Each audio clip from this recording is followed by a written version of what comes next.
and then I got an intro to play, and then we'll go right to him. Okay, you'll get it. You'll get it. All right, we're live on Facebook. Welcome everybody to the Al's Barbecue Show Live. Steve Ray, Jeff Maxwell. There's the man right there himself, Steve Dotson, America's Cookout Coach. Right there, we have Cowboy Joe in the studio, and I am turning all the buttons and knobs, and I miss Aaron. I'll just tell you that right now. You sure you put that on Facebook? It hasn't populated. I know, yeah. It takes about 9 seconds. It takes about 9 seconds. I promise it's there. That's what she said. It's there. It is there. Welcome everybody again. Steve Dotson in Maryland for a barbecue cook, right, Steve-O? Yes, sir. We got 18 teams here, and shaping up to be a nice one. Am I correct in the assumption that I saw there were more backyard teams last week at that contest in Alabama than there were pros? It was right at the same. I think there were 51 registered pro teams and at least 50 backyard teams. Yeah, I believe there were more backyard teams when I looked at the finishes. That's an enormous contest. It really, really is. It's been going on for like 20 years. Mm-hmm. Well, that's a good thing. That's a good thing. All right, that goes there. Hello, Tom. How you doing? Good to see you. We'll be getting going here in just a minute. Thanks, everybody, on Facebook for watching in, tuning in. Steve Ray, Jeff Maxwell, Steve Dotson, Open Mic Night. We've got a new segment, the Jeff Cate Tailgate Report, coming live from one of the local football games. Tonight is coming from the Ooltewah, East Hamilton County, East Hamilton High School, Middle School game, the Owls and the Hurricanes in Chattanooga, Tennessee. Big game. It's a big game. Okay, good. All right. Jeff Cate.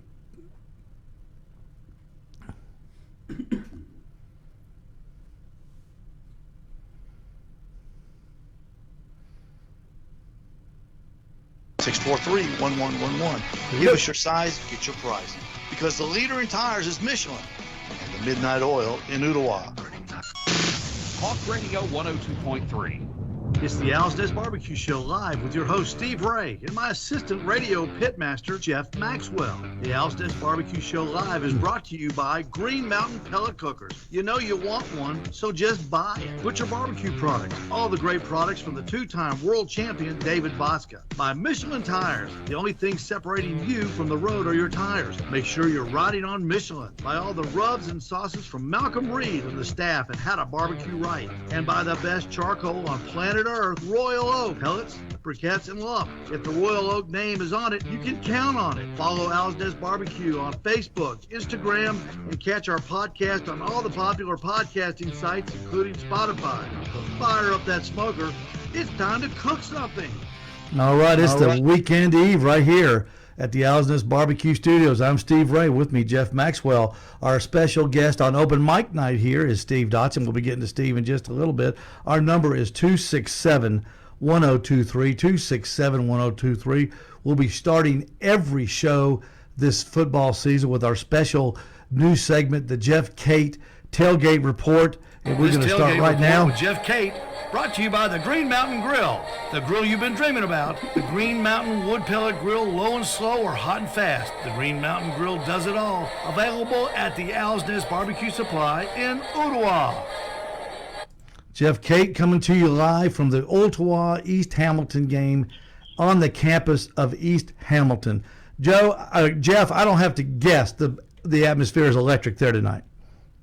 Oh, for sure. And what better way to get this 2021 season going here, Steve, with, a guy that grew up in Ooltewah like myself, a staple like you in the Ooltewah community, and these two schools that share the 37363 area or zip code. Definitely a great way to get started here. And, both sides are definitely filling in. It's going to be a great atmosphere. Obviously, with the COVID restrictions last year, everybody was spread out. But, but like I said, both the sides wearing green and the sides that are wearing red are starting to fill in here at East Hamilton School for our Week 1 Coca-Cola Red Zone game of the week between the Owls and the Hurricanes. But Plenty of definitely options here as far as, I saw a few tailgates walking into the stadium, and what caught my eye, there was probably a group, probably 15 to 20 adults out here just outside if you ever been to East Hamilton on the visitor side is where like the permit parking for the Hurricanes are, and they had 2 canopy tents set up, probably like I said, 15 to 20 adults, and they had about 5 or 6 East Hamilton players, in that group as well being represented. So I want to give them a shout out as well. Number 14, Zane Lafitte. Number 36, Judson Kilpatrick. Number 37, Ethan Henry. Number 45, Elijah Muncie. Number 48, Cannon Fowler. And then number 99, Ethan Hicks. So shout out to those Hurricanes. They're going to be on the bill here tonight. But as far as the food, plenty of definitely some great selections to choose from.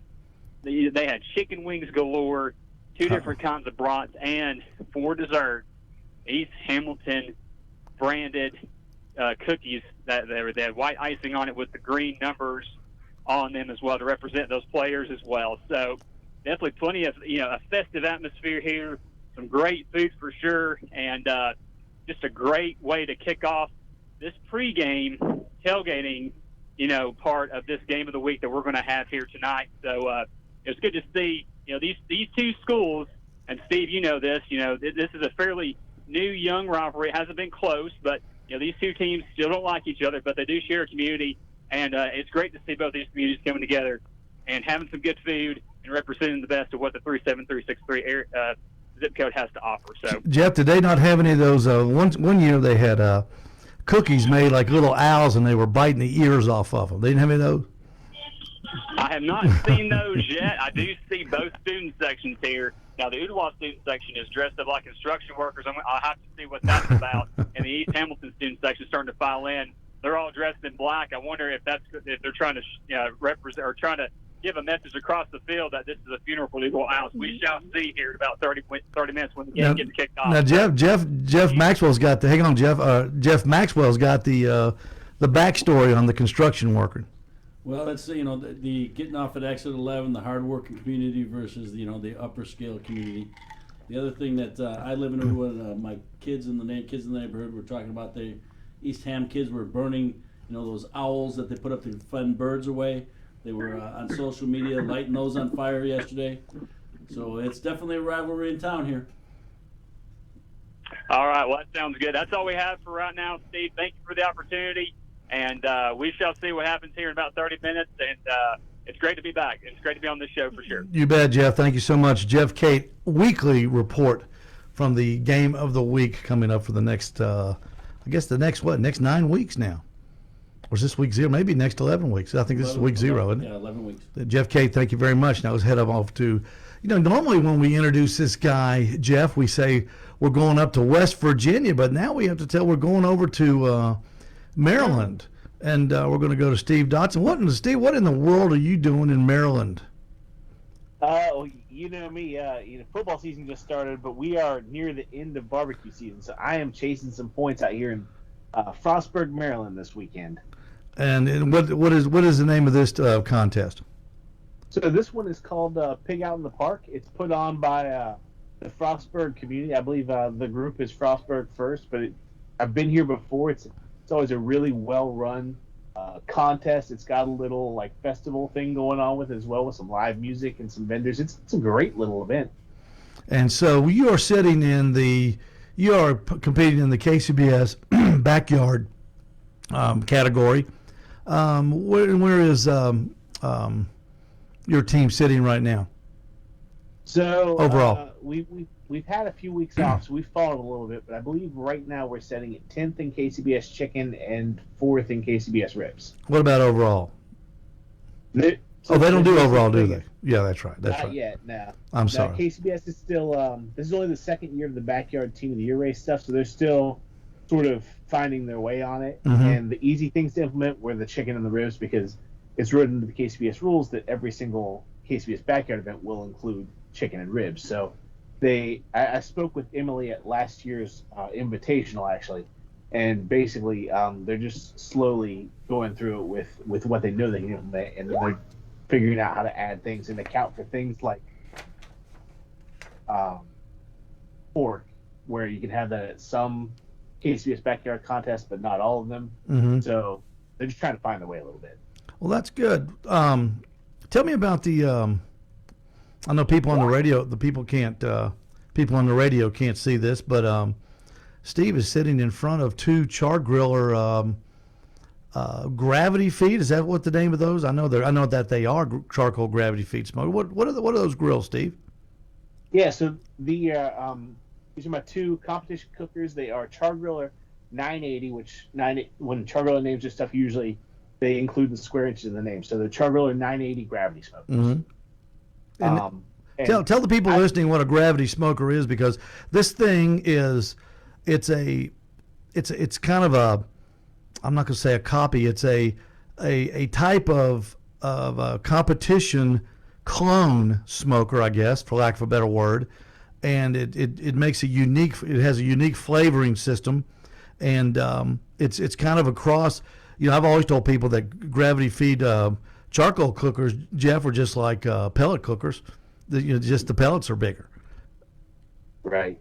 Yeah. So, like I said, we used to see gravities only on the competition trail, and because they were just behemoths of smokers. I believe you sell some down there at the Owl's Nest. I do. And basically, just like what you said, so right behind me here, you can see we've got the hopper, this thing, and basically I'm going to fill this up with charcoal tomorrow. Mm-hmm. And then down here where you can't see, there's an ash pan, and down in there I'm going to put some wood in. And what's going to happen is we'll start the fire in the charcoal down here at the very bottom of the hopper. What that's going to do is, as it burns there, and we're going to set the temperature on a controller. That's kind of, for folks that are wondering why you said, well, it's kind of like a pellet smoker. It's controlled by a fan that senses the temperature inside of the cooking chamber, and as the temperature needs to increase, the fan will supply air to the charcoal fire, and if it needs to decrease, it'll stop supplying air. But we call it a gravity because with that fire in the bottom, as that charcoal burns out, it'll fall down through the grate into the ash pan and then catch that wood on fire and smolder it, and that's where our smoke will come from. But then through the act of gravity, we'll pull more charcoal from the top of our hopper down through the bottom, gravity. Now, in the bottom of this cooker, we've got a heat tube.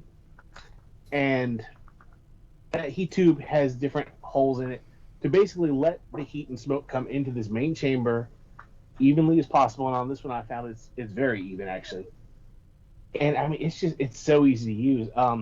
The fact that this came to market in a backyard thing now, where it's not just for the comp guys that, we've got a monster of a insulated cooker on the back of a porch trailer. These things are game changers for your backyard.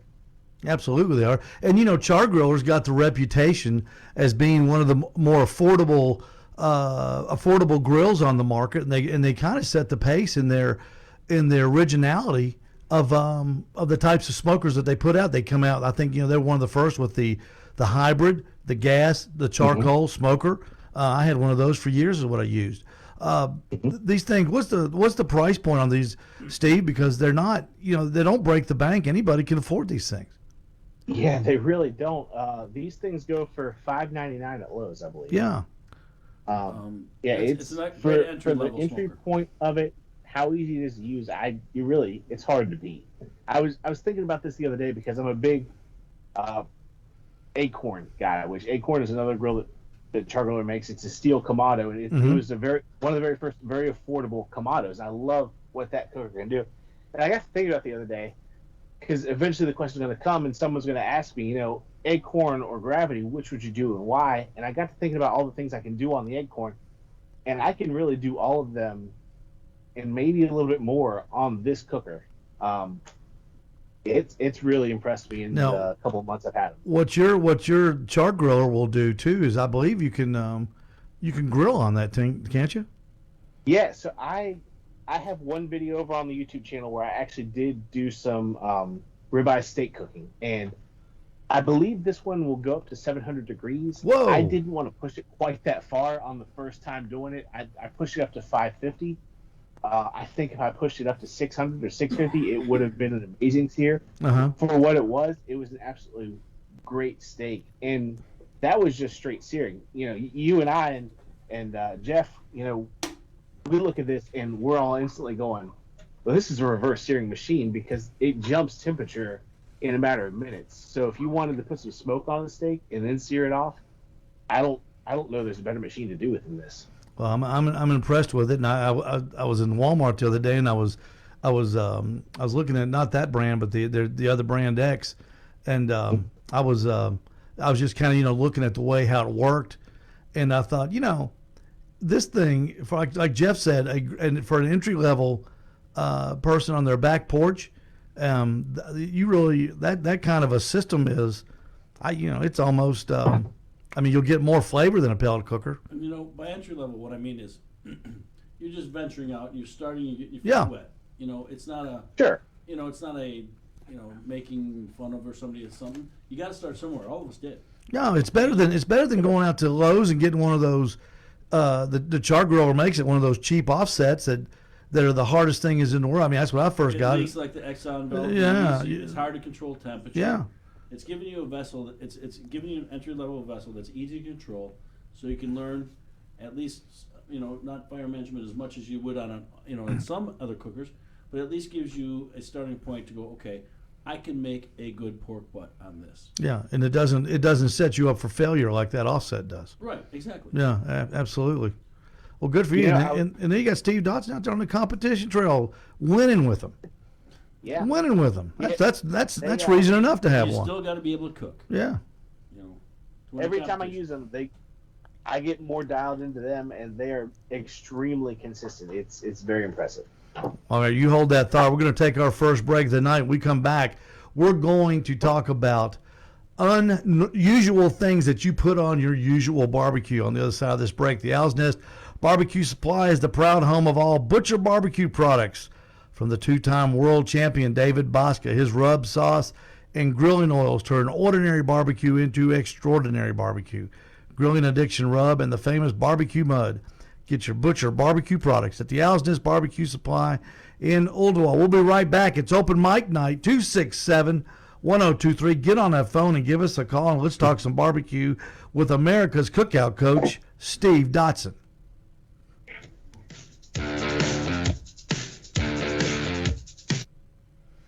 Changed up the. Did anybody recognize I changed up the format? Do you recognize the music, Steve? Jeff, did you hear the new opening with you included? Oh, yeah. See, I'm always working this. This is such a fluid production. The hardest working man in show business. I am the James Brown of barbecue show business. I am the hardest working man in barbecue show business. I assure you. I'm always thinking for my friends. Always thinking. Always thinking. Who knows who the sponsor is going to be next week? Last week it was Budget Blinds. That's my son-in-law's company. Yeah, it might be some local guy who needs some help here. Steve's going to give him a little boost, give him a little lift up. Oh, you bet. You bet I will. If somebody does me a solid down the road, I'll do it. One of these days, this segment's going to be brought to you by Joe Varner, Cowboy Joe, and the Nougat Burger Tour. Check out YouTube for all your Nougat Burger Tour needs. Brought to you by Dr. Pepper, right here in Chattanooga, home of the world's first Coca-Cola bottling company. Did you know that, Steve Dotson? The bottled Coke was invented right here in Chattanooga. Brought to you by the Midnight Oil, the first place to sell a lottery ticket in Tennessee. Sure was. I sold the first lottery ticket in the state. I would have lost the house on that Coca-Cola thing. I would have been sure it was Atlanta. Well, that's where it was started, Kennesaw, but they started bottling it for mass production up here. The guys that started it bought the rights for $1. Yeah, Mountain Dew was invented here, wasn't it? Mountain Dew? Mountain Dew, I thought, was invented here in Chattanooga. That I don't know. It may have been. I don't know. I believe so. It could have been. We have moon pies here, Steve. Little Debbie's. Little Debbie's are 10 miles from my house. That's what you were saying. Yeah. If I wasn't heading to a barbecue competition where you never know what the restroom facilities are going to be like, I would have took you up on that honey bun. Steve stopped by the store a couple weeks ago on his way from West Virginia down to Alabama for a barbecue contest. Visited with us for about an hour. That was a nice visit. It's always nice to meet your internet barbecue buds in real life. Oh yeah, and monthly show guests. Yeah. Sometimes weekly. Sometimes, You know us, we're always happy to get in and talk some barbecue. You darn right. That's what we do here. You know, that conversation revolved nothing about anything else but barbecue. I know. Yeah. Well, that's pretty pathetic. That's pretty pathetic. Hello, Michael Williams. Michael Williams saying hi. Yeah, I don't know if you guys realize it, but I'm wearing the same shirt that I was wearing when I was down there because this is my Friday of a comp shirt. You Oh. have changed it since then, right? Lucky shirt. But don't worry about if I've changed it or not, but it's definitely the lucky shirt you wear it on Friday evenings. Lucky shirt. Hey, No. Steve Losey. Hey, Jeff Cerner. Welcome to the show. Ask your provider All right, here we or an go. online subscriber if Cologuard is right for you, or visit Cologuard.com. I'm in. Talk Radio 102.3. The Owl's Nest. Are you a Malcolm Reed fan? Sure you are. Who isn't? The entire lineup of how to barbecue right rubs and sauces at the Owl's Nest Barbecue Supply in Ottawa. Did you see Malcolm use that classic, the barbecue rub on a pork butt, then follow it up with his AP rub? I saw it too. And you can get them both at the Owl's Nest Barbecue Supply in Ottawa. Come to the front door, turn left, and that's where they're at, right there in Malcolm's spot. The whole Memphis gang. I got Malcolm there. We got Heath. We got Mark Williams. We got Mojo. The Memphis Barbecue Company there. We got them You all. almost need a separate room for your Memphis people. I know. There's a lot of good barbecue going in Memphis. Hey, our number is 267-1023. Now, we're going to talk about unusual items that you put on your usual barbecue tonight.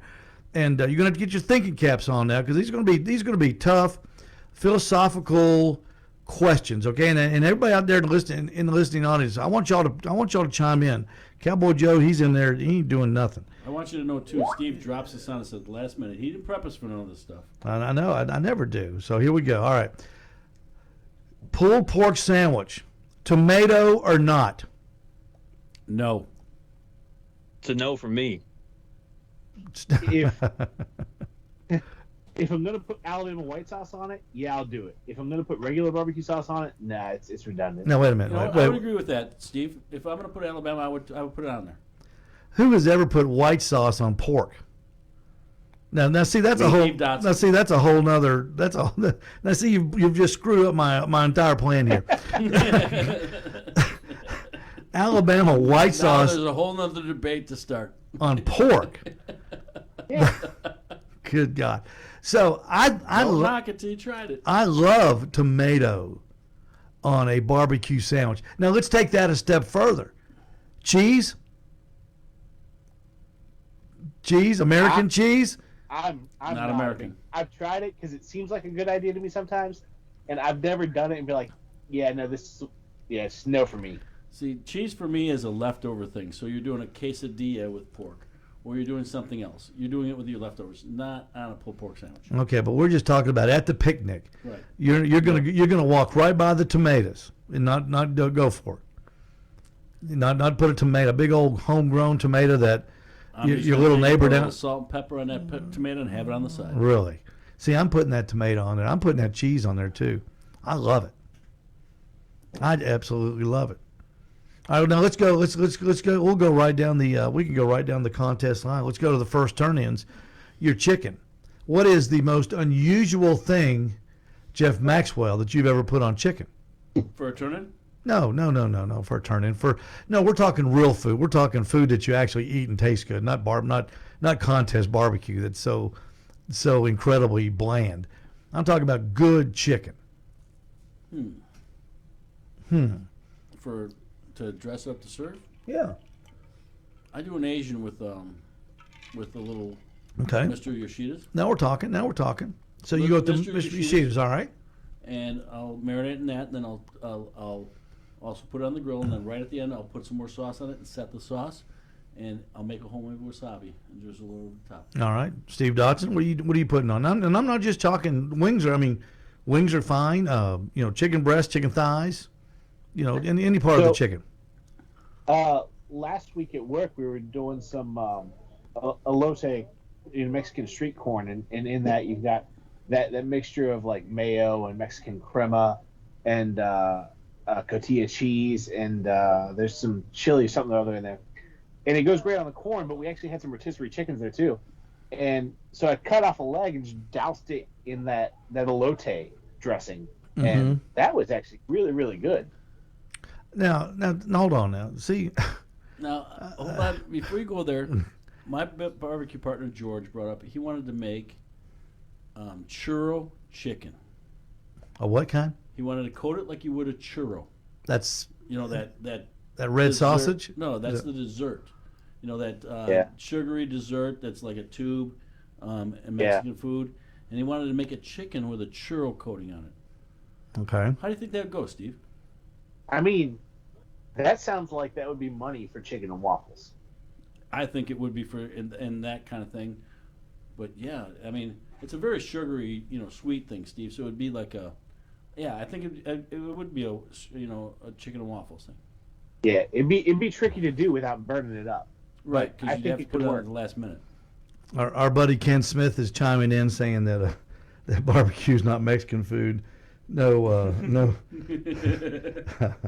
and no cheese. This is our buddy who will cook now, what's Tom? Turkeys in a garbage can. Yeah, that's what I was thinking. We'll talk about that one day. Tom Ehud, read what he's got, Jeff. I can't see. Tom Ehud? Yeah, Tom Ehud. What's he saying? Something about broccoli. Go on to the next thing. I'll get. Okay, he says broccoli and provolone on pulled pork. Broccoli rube and broccoli on pulled pork. Like broccoli raw? Yeah, that's what I guess that's what he said. I mean, that's on my thread. On provolone. A little chefy there. Yeah, and provolone. I could live with the provolone. I could live with the provolone. Absolutely. Yeah, so when you do broccoli raw and provolone, that's kind of a classic sausage hoagie or sausage sandwich kind of thing. If you're fancy. Isn't that what they use on? Isn't that what they use on those Philly cheesesteaks? Isn't that provolone cheese? No. Well, typically they're done with the. They use cheese whiz. Yeah, they're more like a cheese whiz or a Velveeta, traditional in Philadelphia. Now in here or other places they'll use provolone, but not traditionally Philadelphia. They don't. What? No, it's bad. You see, you gave me another idea. We're getting ready to do a big tailgate party here in the neighborhood, and one of the things we're doing is Mexican corn. Now, Steve, you said you mix the crema with mayonnaise. Absolutely. Well, yeah. So the vast majority of how you make a elote, as far as gringo style, is a mixture of mayo, some Mexican crema, cotija cheese, cilantro, and then there's some sort of hot sauce, chili mix to it, something that turns it orange. And yeah, that's what you coat it in. Or I'm sorry, it's chili powder. Yeah, it's just chili powder. Okay, now you'll see it done a lot of times where they'll just coat the corn in the mayo and then sprinkle the cotija cheese and the chili powder over the top of it, and then garnish it with cilantro. We weren't being that fancy at work, so we just all together and rolled the corn in. Now, were you doing corn on the cob or were you doing it in the cups? Cob. In the cup? We were doing it on the cob. I'd rather do it in the cup just because it's easier. Yeah. Well, see, we're doing ours in the cup. Yeah. We're going to. Now, it's done a couple different ways. Yeah. There's a taco truck coming here tomorrow that serves elote in the cup, and I will be getting some of that for sure. There's a place here in Cleveland, not too far from Steve and I. On Sundays there's this Hispanic woman that she has it by the cooler, and she's serving it like it's sweet tea, right out of that cooler, and she's doing it in a cup. She makes the best street corn I have ever had, and it's like 5 miles from Steve's station. It's delicious. I went up there. She was up there on Saturday too. Yeah. And it was good, but I didn't know. See, I just was using the crema. See, I didn't know you were supposed to put mayonnaise in it. Yep, absolutely. Well, I'm glad I did. So you put the mayonnaise in it. What did you say about there was something else you put on yours, Steve? On the elote? Yeah. So it was mayo, Mexican crema, cotija cheese, which if you can't find cotija, you can substitute feta for it. Chili powder, and then cilantro. Or you can do Oaxaca cheese too. Yeah. Now cilantro, that's you just buy that in a little bag and chop it up and put it in there. Correct. Okay. Yeah, and I'm actually one of the 20% of the population that tastes like soap to me, so I don't really enjoy the cilantro, but the way everybody else raves about it, it must taste delicious. So my wife is the same way. I got to put that. I got to put that cilantro on at the last minute. I'm not a cilantro guy either. I don't get it. Well, that's see I've learned. See, I'm so glad I talked with you tonight, Steve, because I would have missed it. I would have served Mexican corn to my neighbors, and they'd have said, "This is This is bull, Steve. This isn't Mexican corn. This is bull. This isn't real Mexican corn. But now I'm going to be my Mexican elote game is going to be on fire on September the 2nd before the Tennessee game. I'll tell you what. I really hope so. But remember, you're talking to a guy from West Virginia. I probably don't know what I'm talking about. I can make some elote for you, Steve. I can help you out. West Virginia elote. All right. So all right, let's go to your. Well, let's see. I didn't do my chicken. On my chicken, I don't really. What I put on mine? I will pull it. I'm one of those strange people that like pulled chicken. I don't like pulling the chicken. I hate pulling chickens. But once I do pull it, I do like it. I put American cheese and mayo and salt, and I'll throw a tomato on there too, just like a pulled chicken. If I'm doing a sandwich, I'm going to put some avocado on it. Okay. That's and tomato. Okay. What about you, Steve? Absolutely. Like everything you said there, like cheese and tomato make perfect sense on the chicken, especially with the mayo. No, I love tomatoes. The only reason I'm anti-tomato on a pulled pork sandwich is because the tomato just doesn't sound like it would go with barbecue sauce. Well, pulled pork is a lot like chicken. It doesn't have a lot of taste, right?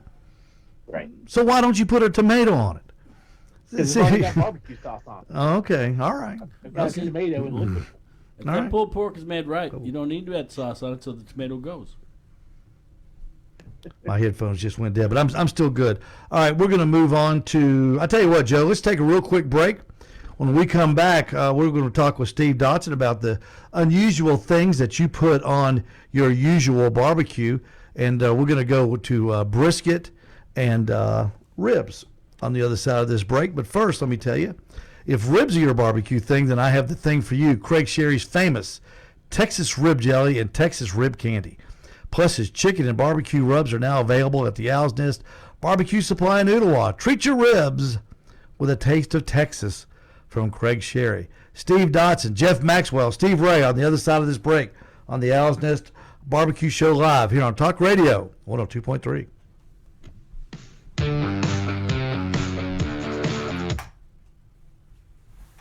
Welcome, Jeff Bish, Michael Williams. Jeff, haven't had you on the thread before. Welcome to the show. Boy, that caught me off guard there, Steve. Steve's changing his headphones. His battery went down on Steve. So, see, I'll do things differently with a sandwich versus, something else. I like to do wraps with chicken. I like wraps. My wife loves wraps, and Steve Wraps are loves good. wraps too. Wraps are good. He'll do, on a Sunday he'll make wraps for the week at the station. We're breakfast wraps, so he'll, have his lunch for the day. Where we make him with either hamburgers like smash burger wraps or Sausage. Sausage. Yeah, I wraps. like it. I like sausage wraps. Yeah. So, You do wraps up in West Virginia, Steve Dotson? Oh yeah. Do you? Oh yeah. Y'all have cable TV up there? We just got it last week, but yeah, so far we like it. Do you have running water? That's supposed to come next week. Oh, next week? Yeah. Okay. Yeah. They're delivering the porta potties next week? Yeah, well, porta potty, permanent potty right now is just full ground. This is two guys that are about an hour away from the Coy River where Deliverance was filmed, giving you a hard time.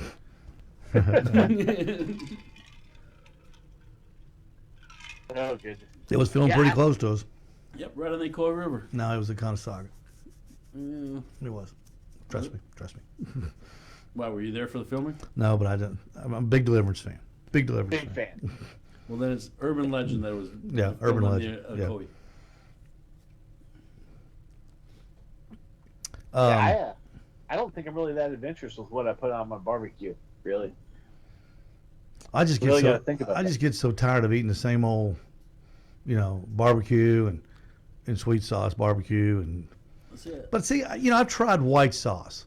I've tried it on chicken. I've got Chris Lilly's book, and I have made it to the millimeter of ingredients. I mean, to make it just like Chris makes it, and it does nothing for me. The question I have for you is, do you like mayonnaise? I love mayonnaise. So I love horseradish, but white sauce does. Makes no sense. I know, it just does not do anything for me. So last week. Isn't that weird? I know it's weird. Yeah. Last weekend, we were down in Huntsville. I actually got the chance to go to Big Bob Gibson's. Mm-hmm. And I had never tried his white sauce. And to be honest with you, I'm not a huge fan of Big Bob Gibson brand white sauce. Right. But Luke, Old Virginia Smoke that I went down there to compete with, Luke has a sauce on the market right now. It's called Old Virginia Smoke Rusted Mustang. It's a mustard vinegar sauce. It's really different. But if you take it and you mix it, just the sauce with mayonnaise to the consistency you want, it is an awesome white sauce. Like, incredible. I've had people come in the store wanting me to, carry their white sauce, and I don't even have a bottle in the store. I have never had anybody ever come in and ask for it. See, with this condiment thing and all this brings up a separate show, Steve. Actually, what you do with the leftovers, because that's the biggest thing. In You're right. Backyard, You're right. Cook an 8-pound pork butt. For a family of 6, you're going to have leftovers. So what you do with that, and the sauces you make and all that really becomes a separate show in itself. Steve, don't they have sometimes a leftover ancillary where you take barbecue food and you do weird things with it? I think I've seen that. Not that I've been a part of, but I mean, ancillaries can be as wild as you want them to be. Yeah. In KCB. Yeah. But I'm like you on the white sauce. I just don't. But the white sauce at Big Bob Gibson's is not. It's used in the preparation of the chicken. I guess they put it on the table. I guess. Where do they find you on the web? It's easy, 423-265-1100. Is it on the table? Or they could find us at McMahonLawFirm.com. Talk Radio 102.3. Man, we got a good show going on during the breaks too. If you get a chance, switch over to Facebook and check us out on the Owl's Nest Barbecue Facebook page. But right now we are live on Talk Radio 102.3 WGOW. He's the king, and he reigns supreme at the Owl's Nest Barbecue Supply. Myron mixing rubs and sauces. Set the pace for your backyard cookout. Myron is the winningest man in barbecue, and he wants to be part of your backyard team. So team up with Jack's Old South and get your Myron mixing products at the Owl's Nest Supply in Ottawa. Real quick, fellas, let me go around the table. Myron Mixon is going to be participating in the 2001 Jack Daniels Invitational. Will he finally win? I mean, this contest to him is like the Daytona 500 was to Dale Earnhardt. It has escaped him. He has never won it. Steve Dotson, what are Myron Mix's and Jack's Old South chances of winning the Jack Daniels Invitational on October the 8th? I think he top 10s it, but he doesn't win it. You think he'll top 10 it? He's been competing more, and he's been doing well. Mm-hmm. I hear he's been more involved than he has been in recent years. I agree with Steve, but I think when you talk about slaps, getting basted, Triple H, some of these other teams that have just been pounding it consistently all year, he'd be hard-pressed to break the top 5. Okay. And turn your recorders on right now. Turn on your recorders, okay? And take down notes. You heard it right here on September the 20th, 2021. Or August the 20th, 2021. Myron Mixon will win the Jack Daniels Invitational on October the 8th in Lynchburg, Tennessee. The Jack's Old South team will win the $20,000 grand prize at the Jack Daniels contest in Lynchburg. And I got an announcement for you. If he does, We'll be Nest Barbecue will be on site. Oh, we'll be there anyway. Steve and I we'll be there. We'll be there. And we'll do some live from Lynchburg But and reporting from there. we will be there because, Steve, I agree with you. I've been watching him. He's cooking all the time. He's Memphis in May this year. He won that. He's on a roll. He's got those guys are tuned in. TJ and Tracy and his son and the good Bill. They want to make people believe that they're not done, and they proved it in Memphis in May. I'm not done, and Myron's 2 years younger than me. He's your age, Jeff. Jeff. He's the most decorated. He's my age. Yeah, he's 58. 58 or 59. Yeah, he's a couple years younger than me. Yeah. He looks 10 years older than me. I know. You know what? That makes sense. His upbringing, what he had to do for a living to feed his family. Yeah. The most decorated guy in what he does in the history of this, winning his band of our barbecue sport that we do. But you heard it here. Steve Dotson, Joe Varney. You heard it here. Nobody's taking it away from Myron Mixon. He's the most decorated guy in the sport. You heard it right here. So all right. he has one of my favorite bottled sauces in his hog sauce that you sell in your store. I do. It is one of my favorite out of the bottle barbecue sauces around. He's got one of my all-time favorites too, the hickory sauce. If you're cooking on a pellet cooker, folks, I'm not kidding. And you know what's the number one complaint about a pellet cooker? You just don't get that smoky barbecue flavor like you do like on a gravity feed, an offset smoker, something like that. The hickory sauce has got a great smoke flavor to it. It's my favorite on my favorite thing of all time, smoked meatloaf. That's what I go with on my smoked meatloaf, and it gives it just a great flavor. Steve Dotson, the hog barbecue that you use, the sauce, that you like. What do you think we used in the whole hog cook that we did here in Ottawa? Oh, is that what you used? Absolutely, wasn't? Yes, it was. That was Myron talk. This was. We glazed it with Sucklebuster's rib glaze. And they made it beautiful. Made it shine like a copper penny. Yeah. And then we served it with Myron's. Yeah, we sure did. Yep. And how many people, when they dipped that sauce, they dipped it in there and they ate that, and their eyes just went, whoa, what is that? We had to run back to the store and get about 12 more bottles because they were loving it so much. Yeah, we ran out. We were running out of it. You heard it here, folks. You heard it here. Myron Mix and Jack's Old South will win the Jack Daniels Invitational this year. And the celebration will be, if you are anywhere on I-24 between Manchester and Nashville, you will hear the hooting and hollering coming out of the valley over in Lynchburg, Tennessee. I got my money on Brad Lonnie. Population 231. Brad would be good. He'll be a contender. Darren Worth's going to be there too. He's won it. Well, Brad's having a great year getting basted. He's having a great year. Number one in KCBS. He's got a fighting chance. Darren Worth's playing a pretty good. The thing is, they're all better than us. I know. There's about 10 of these guys that we can cook, but they can flat out cook. Yeah, we can't cook like those guys can. Hey, let's go. All right, we're gonna go. Enough of that time. We're gonna go to the strangest thing, I shouldn't say strangest things. The most unusual thing you've ever put on. We'll just say a brisket sandwich, because brisket's pretty.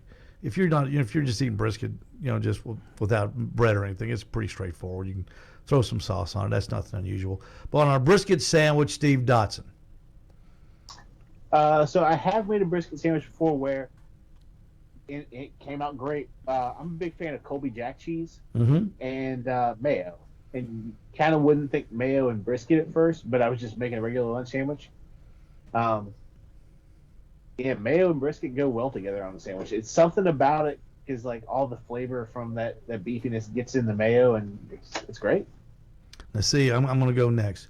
On my brisket sandwiches, I'm going to put it on a real soft, like what are those real soft buns? What are they called? Hoagie?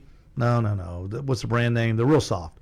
It doesn't matter. King's Hawaiian. Yeah, Hawaiian. Yeah, that thing. Get one of their big ones and put it on that thing. And I'm going to put mayonnaise, salt, a big thing of American cheese, and you know what else?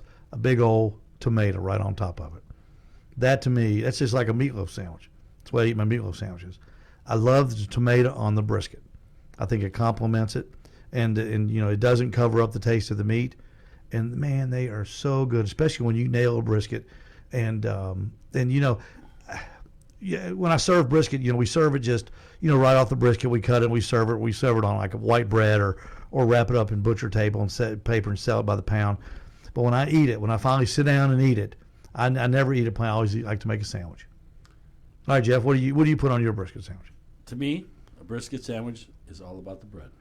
Okay, just like you're saying, Steve, but I go a different direction. I'm going to use a Ganella bread, and those who know that, it's a nationwide company.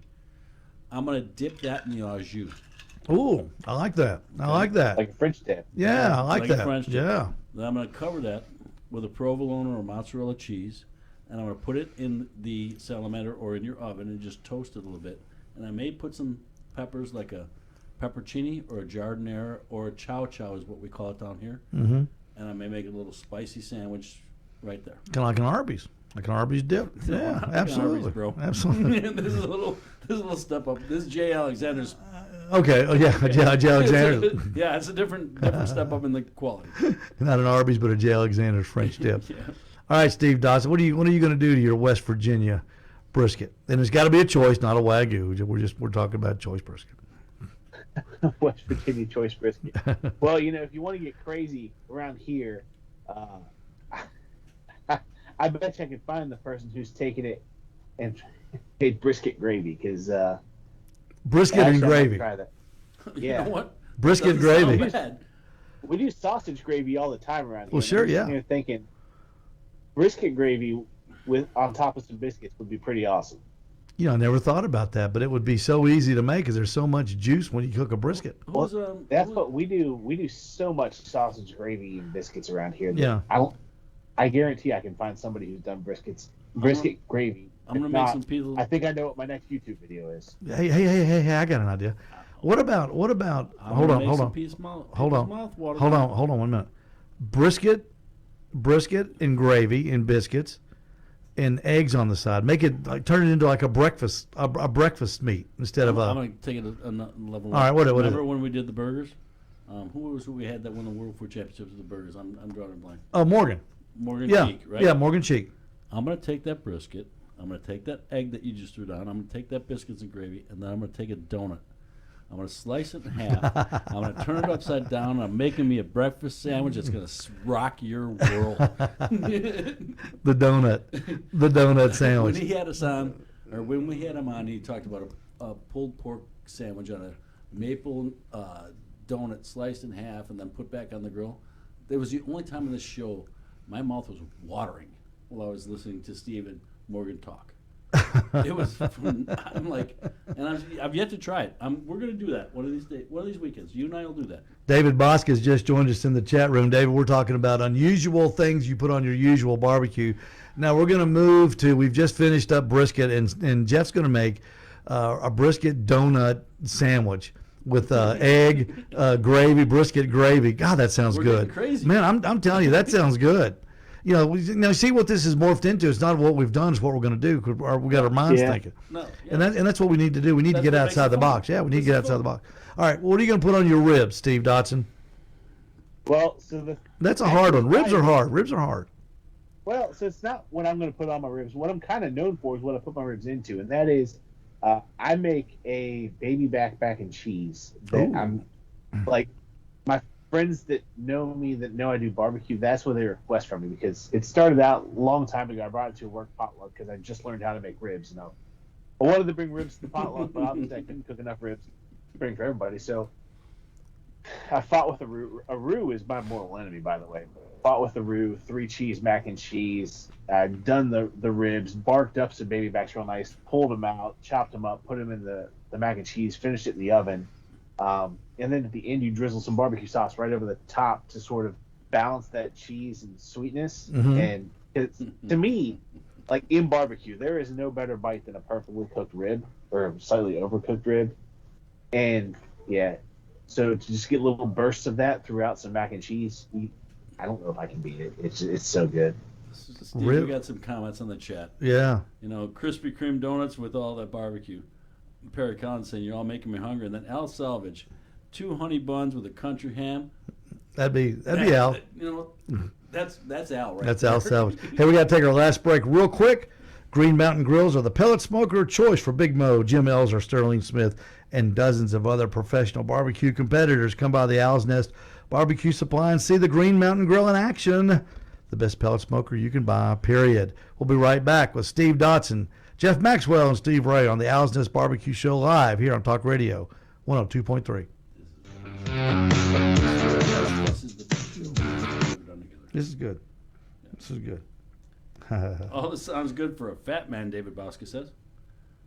Thank you, David. That's a compliment. David, I don't think you were listening. We went around the table and we talked about, and David Bosca with us is the 2018 Jack Daniels World Champion. So he is no stranger to being up on the stage in Lynchburg. And He's on the Mount Rushmore. Steve, have you competed there? Have you been there? Yeah, I've been there once for this Okay. Jack Daniel's Shade Tree, and it was the year that David won it. Oh, okay. He was parked right at the edge of where the shade tree was. He was super nice to all the backyard teams. It was great. Chip Chapman, the guy that MCs it, the only MC that Jack has ever had, he works here in Chattanooga. He is royalty in Lynchburg. I guarantee that man has never bought a meal in Lynchburg in the last 35 years. Speaking of that, why don't you just come down and visit us, Steve? You know, I'll buy you a drink there. Not in Lynchburg, you won't. Visit you the weekend. No, I'll bring it. I'll bring it. Oh man. I never found a county I couldn't smuggle something into. David and his brother let us into his trailer the year before he won it, and we watched him and his brother cook. That was kind of fun. Well, David's one of those guys when you talk about the Mount Rushmore. Oh yeah. David's on the Mount Rushmore. I can remember. I was still very new. Like that was my second ever competition, so I was still very new to who the main players were. But of course, everyone knows who Dave Bosque is. And I came from somewhere. I don't know if it was a Cook's Meet or where, but I turned the corner and then boom, there's this huge red trailer. And then of course, everybody has the Jack Daniels sign. Yeah. But they all essentially got to read it. It's like, oh my God, that's the guy. That's the guy. This is important. This tells you who David Bosque is. He says, I always go over and visit the group, meaning the Shade Tree. Thank you for remembering. So what that means is he's giving back to the barbecue community, and that's important to him. And that's who that man is. Yeah, he's super cool. Well, he's not cool. I mean, he's just David He's Bosque. cool. I mean, he can cook. Myron's cool. David's David. He's on the other end of the spectrum. He can butcher some meat. Yeah, he's a butcher. Yeah, he can butcher some meat now. The butcher.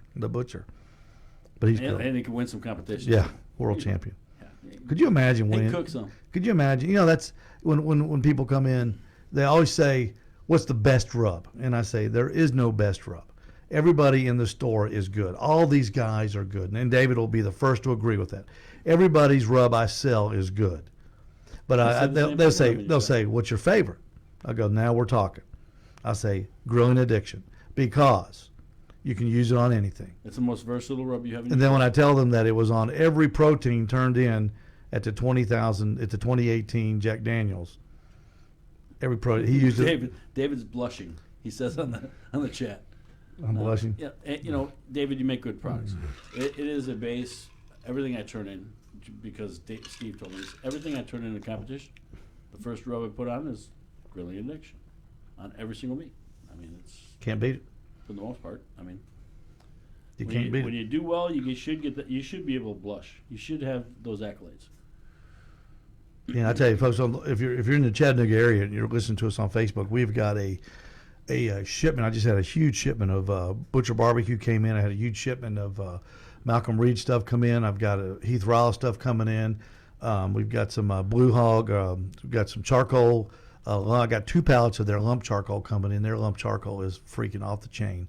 It's a fantastic fuel for your Kamado. It's got a different taste. It's good, man. It's good. I've got the briquettes and those logs too. You know, those logs are kind of funky. Have you ever used the logs, Steve? I've never used the Blues Hog brand ones. No. They're kind of they're funky, but they work great. They burn really hot and they burn for a long time. I've used all. They're great for a PK. If you had a PK or charcoal grill. And a lot more. Weekday afternoons, Sport Talk. Still the afternoon destination for more than a generation. 102.3 FM. Talk Radio 102.3 FM. The Talk Monster.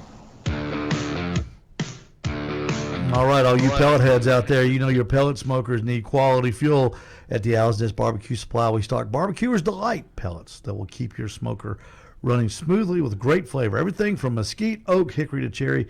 We even have peach. Peach pellets, Steve? Yeah, peach pellets. You can trust your Barbecuer's Delight pellets to stoke your smoker with flavor and dependability. We got 3 minutes left. Let's go to, where did we leave off? Ribs? Steve Dotson. Okay, Steve Dotson put his ribs in macaroni. Okay. Now my ribs, I don't make ribs enough to really have. I've never done really any experiment. You know, ribs are funny for me. I don't cook ribs often. I just cook them in contest. That's the only time I cook them. And you know, I've got more wins in contest with ribs than any other protein. Isn't that weird? I never practice. Well, I've got a method down. About it. I know. It's just so strange. Ribs are to me like meatloaf is to you. There's really? nothing. All right. So what? All right, we're going to get 2 minutes left. What do you put? I don't like about ribs. All right. What are you doing strange to them though? Or I shouldn't say strange, but unusual. I ain't doing nothing strange. Holy Grail, right? There's nothing Holy Grail. Yeah, I understand. I understand. I do some Memphis, and I do some wet rub because my wife won't eat the wet, and I'm just eating them up because she doesn't like ribs often, but lately. Mm-hmm. All right, so you're saying wet or dry, Steve? Jeff? To me? Yeah. I used to like wet. Now I like them dry. All right, Steve Dotson, wet or dry? Sauce the crap out of them if it's good sauce. Do you? But I use Blues Hog if I wet them. Does your ribs at home, they fall off the bone, or are you doing contest style No. at the house? I'm cooking contest style because I'm constantly practicing. Mhm. But if they get a little over, it's not a bad day. Yeah, I don't blame you. I do. When the few times I do them at the house, I just pound them. I put them in that foil and I pound them. I can eat ribs all day long. Rib meat's good. I do glaze them though. I do glaze them. Even at the house, I glaze them. Everything we cook in competition, Mhm. you know, I take a taste before I turn it, you know, because you want to taste your product. All right, we got to roll. Steve Dotson, thank you so much. Where can people find Steve Dotson, America's Cookout Coach? You can find me at Cookout Coach on Facebook, Cookout Coach on Instagram, and mainly go look for me at Cookout Coach on YouTube. We're here to help you take your barbecue to the next level no matter what you need. Absolutely. Jeff Maxwell, thank you. Joe Varna, thank you. Jeff Kate, wherever you are, thank you for the opening segment. The new Jeff Kate Tailgate Report will be coming to you every Friday night right here on Talk Radio on the Owl's Nest Barbecue Show Live, right after Sport Talk, right before the Coca-Cola Red Zone. Cowboy Joe getting ready to dump this stupid show and get on with the Red Zone. I don't blame you. Owls. Yeah, go Owls, go. Number 35. All right, to everybody on the radio side, until next Friday night, good night and good luck. Fantastic show. All right, Steve Dotson still with us in Maryland. Now, what town in Maryland you at, Steve? Frostburg. Frostburg. Yep. Frostburg. Steve, no disrespect. Where'd you go? Where'd My you son's go? playing high school football. I gotta go. Yeah, you got to go. I You got to appreciate go. you, buddy. Nice to Hey, see you. Steve. We'll talk to you later. Yeah, Jeff is out there. He's on the team, and he's going to head over to East Hamilton. Luckily, it's not a long drive. So, doing chicken and ribs, right, Steve? Yep, that's all we're doing tomorrow. And you don't know ancillaries for you guys? No, they're doing a People's Choice. I opted out of it this time. Oh yeah. Just I hate really trying people. I hate people's choice. I don't mind it. I did it last contest for him, but I had a lot going on this week, so I just You bet. We'll talk so I about it. could focus on what I was doing and focus on. Really, I'm trying to climb as high as I can in both standings because probably this weekend and then next weekend I have a double, and that's probably the end of it for me this year, unless I sneak one or two in October. Yeah. You know, the funniest people's choice I ever saw, we did a contest. Gosh, it's been probably 4 or 5 years ago now at the World's Fair site here in Knoxville. And it was weird. We did the contest, and between the contest and the judging is when they did the people's choice. So after you did your contest, you had to put out your people's choice on your table. So while we were cleaning up, you had somebody serving your people's choice. And so I looked down 2 rows, and there's a line of people at this guy's. And this is the guy. This guy turned in Cornish hens for the chicken category. I'm not kidding. He cooked like. Legal. Oh, I know it's legal. He finished too DAL in the chicken category, but he cooked like 10 Cornish hens, and everybody's walking by going, "What in the world?" And so anyway, I looked down at his tent, his area, and the line is like 2 people deep, 20 people back. And, we had one person, everybody else had 1 or 2 people at their pork line. He's giving away, he brought like 20 filet mignons. And that's what he's using. Wow. He's using for people's choice. They didn't specify it must be pork. They just said people's choice. Well, everybody like us in the barbecue business, we think. Yeah. What do you think when they say people's choice? You think, oh, pork, all right. Yeah. Yeah, filet mignon. Guess who got the trophy? The filet mignon guy. I mean, if I was people there, I would choose filet mignon as well. So I thought that's pretty clever. That made up for his Cornish hen decision. Could you imagine cooking Cornish hens at a contest? What if he'd have turned in the legs? How hilarious would that have been? Put 24 legs in a box. I always tell folks, one day I want to try turning in Cornish game hen leg thigh quarters. Yeah, that'd be cool. That'd be cool. I don't know when I'll get brave enough to try it, but one day I'm going to do it.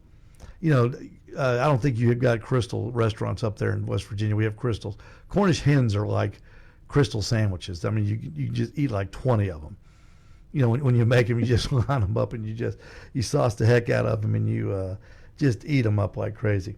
Steve, I'll let you go. I know you got a ton of stuff to do tonight. Thank you so much for being with us, and everybody, thank you so much. I'll be in touch. All right, maybe look seriously. Serious talk. Look at that.